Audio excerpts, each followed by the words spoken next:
Olá a todos, é tempo de falarmos de fé. Vamos juntos? O roteiro Fé tem como objetivo estabelecido extrapolar o entendimento habitual da fé, salientando-lhe a origem, finalidade e sua relação com o bem. Questão número 1. O que é a fé? Resposta proposta. A fé é o sentimento que nos revela ser possível alcançar determinado objetivo. Não é uma virtude atribuída por Deus a alguns privilegiados, tampouco um meio de obter favores do céu, mas sim de alcançá-lo. Eu destaquei aqui, gente, para que possamos abranger, fundamentar essa resposta que foi sugerida, uma passagem aqui de Jesus atendendo ao centurião de Cafarnaum. Nós vamos recordar aqui que ele, aflito, foi buscar o mestre, solicitando-lhe ajuda para aquele que era seu criado, que estava paralítico e bastante atormentado. Cristo, então, de imediato, se dispôs a atendê-lo, dizendo: Eu irei até ele, vou curá-lo. E aí, o centurião, uma fé muito forte, muito firme, disse a Jesus: Senhor, não sou digno de te receber-te sob o meu teto. Basta que digas uma palavra e meu criado ficará são. Jesus, então, admirou-se naquela fé tão ardente, tão forte, e disse: Em verdade vos digo que em Israel não achei ninguém que tivesse tal fé. A partir daí, creio eu que esta é uma demonstração muito explícita da fé, no sentido de que, como nós a temos, a fé é aquilo que eu sei que eu posso fazer, então vai acontecer, eu não duvido de mim. Porém, temos numa outra concepção, conforme aqui nos recomenda o Evangelho segundo o Espiritismo, entende-se como fé a confiança que se tem na realização de uma coisa, a certeza de atingir determinado fim. Vejamos, voltando aqui um pouquinho ao centurião, ele tinha sob seu comando vários soldados. E ele mesmo disse a Jesus nessa mesma passagem: Eu sei que você pode fazer, Senhor. Pode, porque assim como tu, eu estou sujeito à autoridade, porque Jesus estava sujeito, e ele mesmo dizia, estava sujeito à autoridade de Deus. E um centurião dizendo: se eu me dirigir a algum comandado meu, dizendo a ele, faça isso, ele vai fazer. Se eu disser a ele, vá, ele irá, e assim por diante. Então, o entendimento que tinha na confiança daquele que ia ser subordinado, porque o subordinado via nele uma autoridade. Então, o centurião, a meu ver, também viu em Jesus toda essa autoridade, o que denota a confiança explícita que tinha nele, tanto é que o procurou. E imediatamente Jesus fez com que aquele seu criado fosse curado. Depois nós temos aqui um pouquinho mais abaixo, para justificar que não se trata a fé de um meio de obter favores do céu. Aí vem aqui Paulo de Tarso, na carta aos Efésios: pela graça fostes salvos, isto é, pela graça, Jesus, subentenda-se, que ele veio assumir nossas dores, dar-nos exemplos para que possamos caminhar em busca da paz que almejamos, superando as dificuldades, transportando montanhas, falaremos sobre elas daqui a pouco, por meio da fé. E isso não vem de vós, é o dom de Deus, não vem das obras, para que ninguém se encha de orgulho. Portanto, a fé é que realmente faz com que essas coisas chamadas milagres sobrenaturais aconteçam. É evidente que o auxílio, a intermediação de Jesus, nesse caso centurião, como outras tantas vezes, de Deus em nós mesmos e em nossas vidas, isso faz com que nós cada vez creiamos mais. Mas que fique bem claro, não são favores do céu. São coisas, são bênçãos que recebemos por mérito alcançado ou por uma necessidade já atendida, de resgate, coisa do tipo. Vamos seguindo que a gente vai esclarecer um pouquinho mais adiante. Questão número 2. Podemos viver sem fé? E a resposta sugerida: não, ainda que o quiséssemos, porque a fé é um sentimento inato e não poderia ser de outro modo, pois o Criador nos concede tudo de que precisamos para chegar a Ele. Ora, que outro recurso íntimo seria capaz de nos resguardar na senda até a plenitude, encorajando-nos à perseverança no bem, única forma, aliás, de conquistarmos o reino dos céus. Os que reiteradamente se dizem incrédulos, mas não fazem do que manifestar sua falta de humildade. A passagem aqui de Mateus em que Jesus recomenda que observemos os pássaros do céu. Eles não semeiam, não ceifam, nada guardam em celeiros, mas têm alimentação à disposição. São alimentados sim, mas eles, os pássaros, têm que ir buscar o seu alimento. Está à disposição, mas o pássaro vai buscar a sua comida. Aí Jesus finaliza: não sois muito mais do que eles? Ora, se Deus tem o cuidado de cuidar da criação como um todo, dos pássaros, dos animais, da natureza, enfim, quanto mais conosco, que somos a inteligência da natureza, co-criadores, como já vimos anteriormente. Aí, o Evangelho segundo o Espiritismo, não é a fé que faculta a esperança na realização das promessas do Senhor. Se não tiverdes fé, que esperareis? O que fazer sem a fé?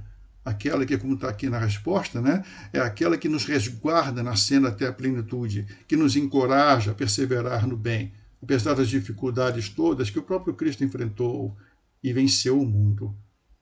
Podemos crer que Jesus não tinha fé? Se ele não tivesse a fé no seu mais alto nível, teria conseguido o que fez? Creio que não. Né? Finalmente, em O Livro dos Espíritos, o orgulho é que gera a incredulidade. O homem orgulhoso nada admite acima de si. É verdade, não é? Todos nós temos ali o nosso orgulho, nossas vaidades, enfim. Mas a incredulidade, segundo os Espíritos, é muito mais pelo orgulho. Em O Céu e o Inferno temos também uma passagem que fala que é mais assim pela vaidade que impede que admitamos a nossa fé. Mas é orgulho também. O importante é que reconheçamos, sim, que somos pequenos, mas podemos ser grandes. Grandes para fazer o bem. Não nos envaidecemos disso. Questão número 3. Se tudo é possível aos que creem, por que nem sempre os que demonstram a fé mais ardente são bem-sucedidos em seus intentos? Porque a fé não se resume apenas em crer, é também confiar, como vimos ali no caso do centurião de Cafarnaum e tantos outros, como a hemorraíça e até a sogra de Pedro também, tantos que se beneficiaram das curas promovidas por Jesus, mas que sua fé, ou a fé deles, os salvou, não é verdade? O tamanho da nossa fé equivale ao quanto já confiamos na providência divina, podendo ser medida em nossos testemunhos diários, sejam eles pequenos ou grandes, individuais ou coletivos.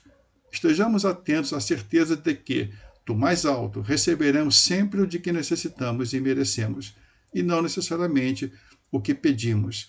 Eu citei aqui, extraí 4 ou 3 passagens aqui, uma do Antigo Testamento, que seria Deus, o emissário de Deus conversando com Abraão, dizendo-lhe o seguinte: toma agora teu filho, Abraão, o teu único filho, Isaque, a quem amas, vai à terra de Moriá e oferece-o ali em holocausto sobre um dos montes que te hei de mostrar. Simplesmente está se pedindo a um pai que ofereça o seu filho em sacrifício. Tem que ter muita confiança para fazer isso. E Abraão fez. É claro que no final, esse emissário divino se manifestou dizendo: não há necessidade disso. Depois nós temos aqui: cumpra-se em mim segundo a tua palavra. É Maria, quando foi conversando com o anjo Gabriel no anúncio da chegada de Jesus e que Maria seria a sua mãe. Portanto, em seu ventre estaria o Filho de Deus, como é conhecido. Depois nós temos aqui Jesus também, segundo consta na passagem de Mateus: não seja como eu quero, mas como tu queres. É Jesus reverenciando a sua fé para a glorificação de Deus, antes do seu sacrifício supremo, antes da crucificação, da flagelação que sofreu, etc. Mais uma vez, uma demonstração explícita da confiança que Jesus tinha em em tudo aquilo que Deus faz. E, finalmente, aqui nós temos também a passagem de Mateus. Nós vamos nos lembrar de que ela já foi abordada antes, em roteiro anterior nosso. Não sabes o que pedes. É aquela mãe de 2 filhos de Zebedeu que foi dizer a Jesus: olha, os meus filhos merecem um lugar à esquerda e outro à direita de ti. E vem aqui, por isso que colocamos aqui na resposta, né? Do mais alto recebemos o que necessitamos e merecemos. Nada nos falta, observai os pássaros do céu. Mas o merecimento não é exatamente aquilo que nós imaginamos, a maior parte das vezes, né? Então a questão de sentar à direita ou à esquerda de Jesus, isso aí, como o próprio mestre disse, cabe ao meu Pai, e não a mim. Questão número 4. Podemos fazer o bem sem auxílio da fé? Resposta: qualquer empreendimento, seja ele voltado para o bem ou para o mal, sempre requisitará da parte daquele que o tenha concebido um razoável grau de confiança em si mesmo para realizá-lo. Contudo, toda mudança de atitude para melhor exigirá esforço sincero e constante dos interessados, que terão na fé o sustentáculo propício a ampará-los intimamente diante dos naturais desafios do caminho. Compreende-se, pois, que não há obras sem o concurso da fé, e que a fé sem obras é coisa sem sentido. Paulo de Tarso aqui, aliás, no Atos dos Apóstolos, uma referência aqui, Paulo de Tarso perguntando àqueles que não conseguiam promover as curas, as quais eram convidados a ajudar. Né? Ele vai dizer, recebestes o Espírito Santo quando crestes?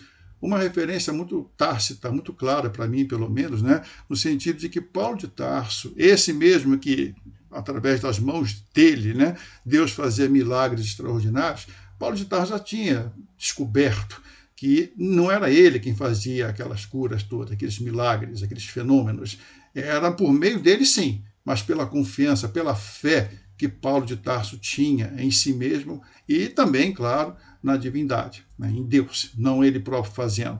E aí ele vem admoestar, ele vem puxar a orelha do pessoal, olha, recebeste o Espírito Santo, né, sem esse Espírito Santo, sem a ajuda do mais alto, não vão conseguir fazer mesmo. Aí nós temos aqui o Evangelho segundo o Espiritismo, com relação aqui à ação da vontade, que nós já vimos no capítulo 2, né? A gerência esclarecida dos recursos que temos, voltando-os para o bem. Para fazer-se o bem, mister, é necessário, sempre se torna a ação da vontade. Para se não praticar o mal, basta as mais deveres, a inércia e a despreocupação.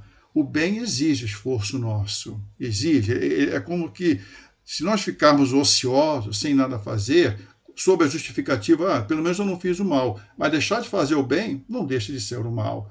Então, essa coisa de fazer o bem, não por uma obrigação, mas por uma necessidade íntima nossa de melhoria, e nascemos para o bem, viemos do amor e, portanto, somos convidados a exercitar o amor, daí o bem. A ação do amor nada mais é do que esse bem. Então, nós temos aqui a preocupação nossa deve ser contínua, de não estarmos omissos, porque pode ser que sejamos chamados a algum concurso, alguma ajuda que possamos prover, e nós a negamos, até por um motivo não necessariamente justo. Né? E a despreocupação. Então é importante que a vontade seja compreendida para que façamos o bem realmente. E por fim temos aqui Tiago, que ele pergunta, que proveito há, meus irmãos, se alguém disser que tem fé e não tiver obras? Para mim faz todo sentido, por isso colocamos aqui. Compreende-se, pois, que não há obra sem o concurso da fé.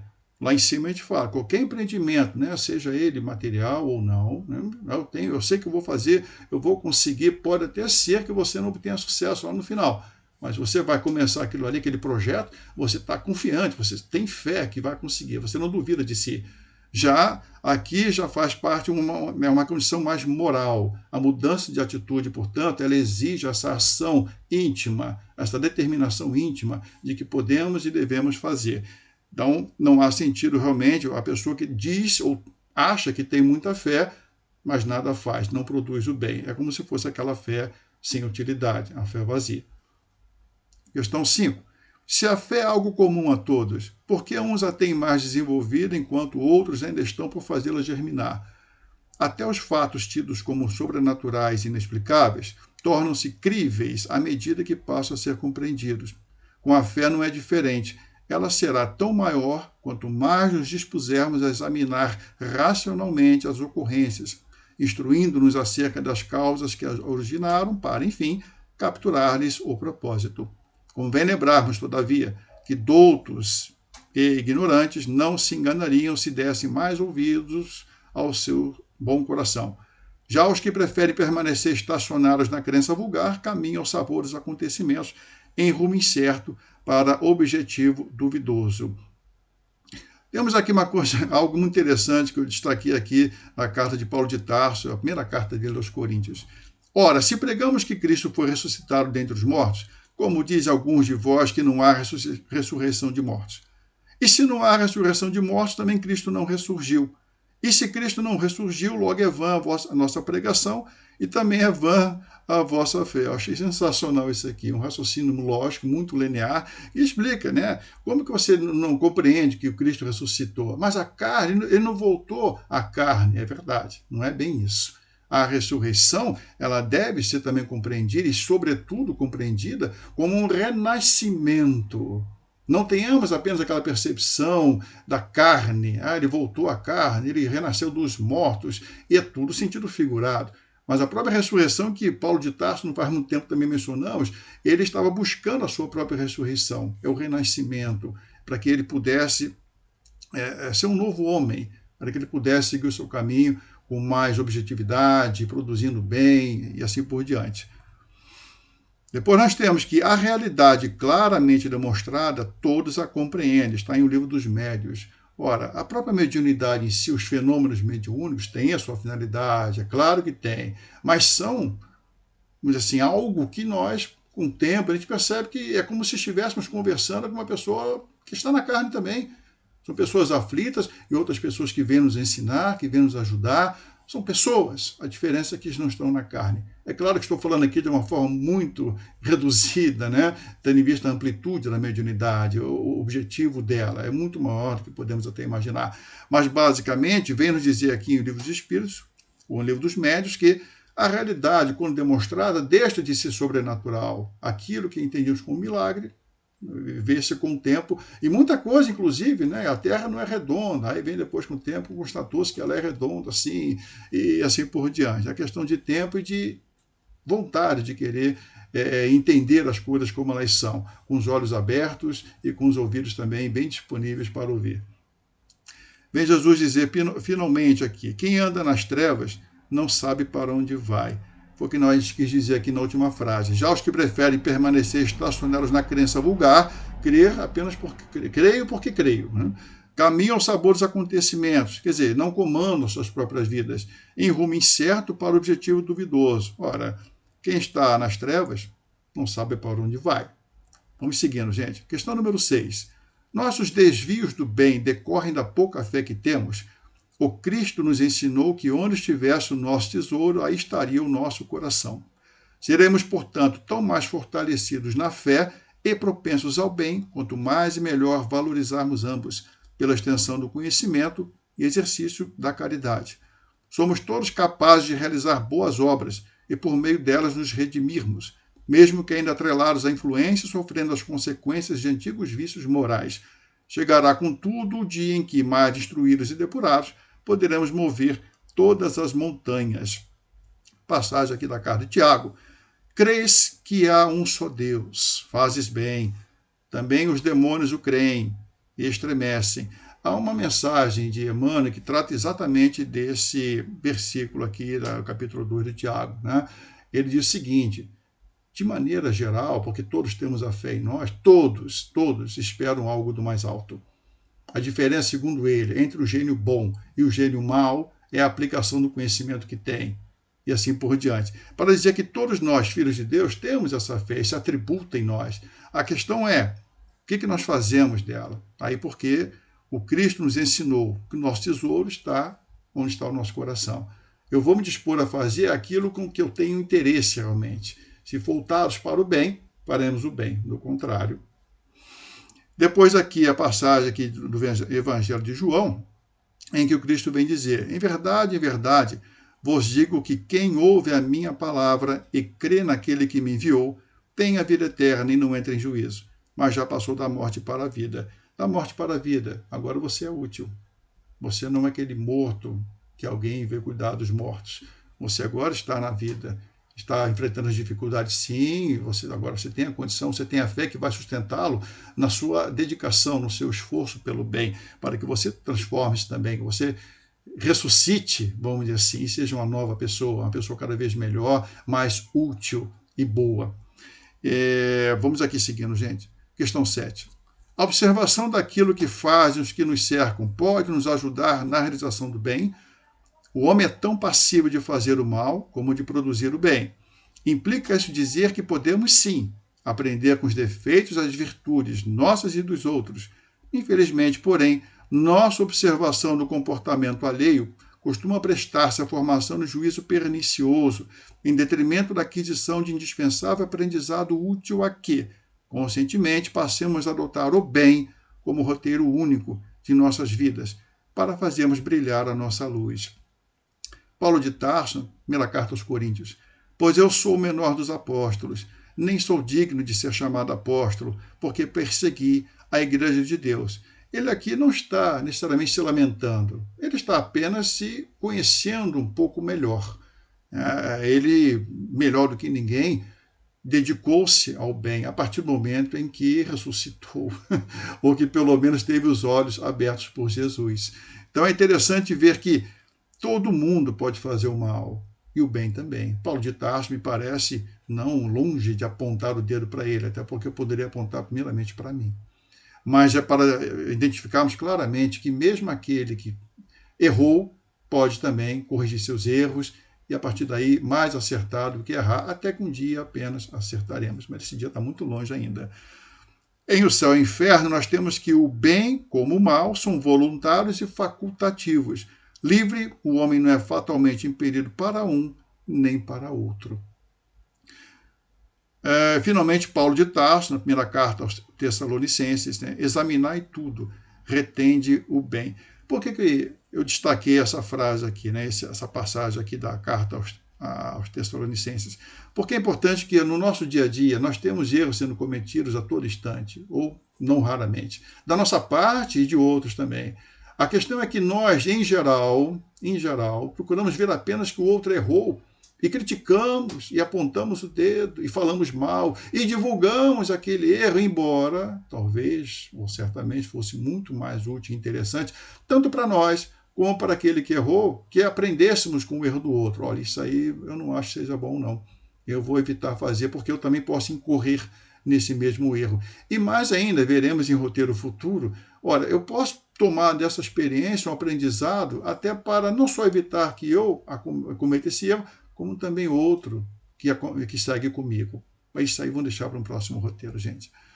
Conclusão. A fé não deve ser vista apenas como uma crença em alguém ou em alguma coisa. É, em verdade, valorosa e imprescindível bênção de Deus a sustentar seus filhos na prática do bem, rumo à conquista dos objetivos maiores da vida. Finalmente, vou deixar com vocês a leitura, as duas leituras complementares, Confia Sempre, de Meimei, e também Fé e Vida, de Joana de Ângeles. Bom proveito na reflexão de vocês, gente. A gente se vê muito em breve, se Deus quiser. Um abraço a todos.